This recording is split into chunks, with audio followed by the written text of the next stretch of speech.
Guarantee ಯೋಜನೆಗಳು ಸರ್ಕಾರಕ್ಕೆ ಸಂಕಷ್ಟವನ್ನ ತಂದೊಡ್ಡಿವೆ. ದಲಿತರ ಕಲ್ಯಾಣಕ್ಕಾಗಿ ಮೀಸಲಿಟ್ಟಂತಹ ಹಣವನ್ನ ಗ್ಯಾರಂಟಿಗೆ ಬಳಸಿದಂತಹ ಆರೋಪಕ್ಕೆ ಸದ್ಯ ರಾಷ್ಟ್ರೀಯ ಆಯೋಗ ಸರ್ಕಾರಕ್ಕೆ ನೋಟಿಸ್ ಜಾರಿ ಮಾಡಿದೆ.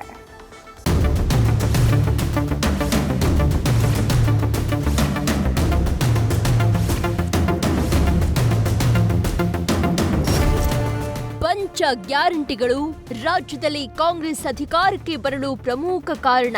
ಇದನ್ನ ಯಾರೂ ಕೂಡ ಅಲ್ಲಗಳೆಯಲಾಗಲ್ಲ. ಆದ್ರೆ ಈ ಪಂಚ ಗ್ಯಾರಂಟಿಗಳು ರಾಜ್ಯದ ಖಜಾನೆಯ ಬಹುಪಾಲನ್ನ ತನ್ನದಾಗಿಸಿಕೊಂಡಿವೆ. 5 ಗ್ಯಾರಂಟಿಗಳನ್ನ ಜನರಿಗೆ ತಲುಪಿಸಲು ರಾಜ್ಯ ಸರ್ಕಾರ ಹಣವಿಲ್ಲದೆ ಆದಾಯ ಕ್ರೋಢೀಕರಣಕ್ಕಾಗಿ ಬೆಲೆ ಏರಿಕೆ ಮಾಡ್ತಾ ಇದೆ. ಸಾಲದೆಂಬಂತೆ ದಲಿತರ ಕಲ್ಯಾಣಕ್ಕೆ ಮೀಸಲಿಟ್ಟಿದ್ದ ಹಣವನ್ನ ಗ್ಯಾರಂಟಿ ಯೋಜನೆಗಳಿಗೆ ಬಳಕೆ ಮಾಡಿ ಕೆಂಗಣ್ಣಿಗೆ ಗುರಿಯಾಗಿದೆ. ದಲಿತರ ಕಲ್ಯಾಣಕ್ಕಿರುವ 14,000 ಕೋಟಿ ಗ್ಯಾರಂಟಿಗೆ ಬಳಕೆ. ಸರ್ಕಾರಕ್ಕೆ ರಾಷ್ಟ್ರೀಯ ಪರಿಶಿಷ್ಟ ಜಾತಿ ಆಯೋಗ ನೋಟಿಸ್. ಗ್ಯಾರಂಟಿ ಯೋಜನೆಗಳಿಗೆ ಪರಿಶಿಷ್ಟ ಜಾತಿ ಉಪಯೋಜನೆ ಮತ್ತು ಪರಿಶಿಷ್ಟ ಪಂಗಡಗಳ ಉಪಯೋಜನೆಗೆಂದು ಬಜೆಟ್ನಲ್ಲಿ ಮೀಸಲಿಟ್ಟ 14,730 ಕೋಟಿ ರೂಪಾಯಿ ಹಣ ಬಳಕೆ ವಿಚಾರವಾಗಿ ಪರಿಶಿಷ್ಟ ಜಾತಿಗಳ ರಾಷ್ಟ್ರೀಯ ಆಯೋಗ ಮಧ್ಯ ಪ್ರವೇಶಿಸಿದೆ.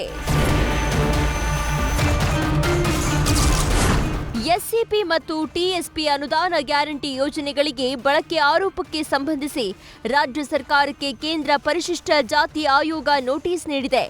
ಎಸ್ಸಿಪಿ ಮತ್ತು ಟಿಎಸ್ಪಿಗೆ ಮೀಸಲಿಟ್ಟ 14,730 ಕೋಟಿ ರೂಪಾಯಿ ಹಣ ಗ್ಯಾರಂಟಿಗೆ ವರ್ಗಾವಣೆಯ ಆರೋಪ ಇದೆ. ದಲಿತರಿಗೆ ಮೀಸಲಾದ ಹಣವನ್ನ ಅದ್ಹೇಗೆ ಗ್ಯಾರಂಟಿಗಳಿಗೆ ಬಳಕೆ ಮಾಡಿದ್ದೀರಿ? ಈ ಬಗ್ಗೆ ಸಂಪೂರ್ಣ ವರದಿ ನೀಡುವಂತೆ ರಾಜ್ಯ ಸರ್ಕಾರದ ಮುಖ್ಯ ಕಾರ್ಯದರ್ಶಿಗೆ ಪತ್ರ ಬರೆದು 7 ದಿನಗಳ ಒಳಗೆ ಸಂಪೂರ್ಣ ವರದಿ ನೀಡಲು ಸೂಚಿಸಿದೆ. ಇದನ್ನ ಅತ್ಯಂತ ತುರ್ತು ಅಂತ ಪರಿಗಣಿಸಬೇಕು ಅಂತ ಆಯೋಗ ತನ್ನ ಪತ್ರದಲ್ಲಿ ಉಲ್ಲೇಖಿಸಿದೆ.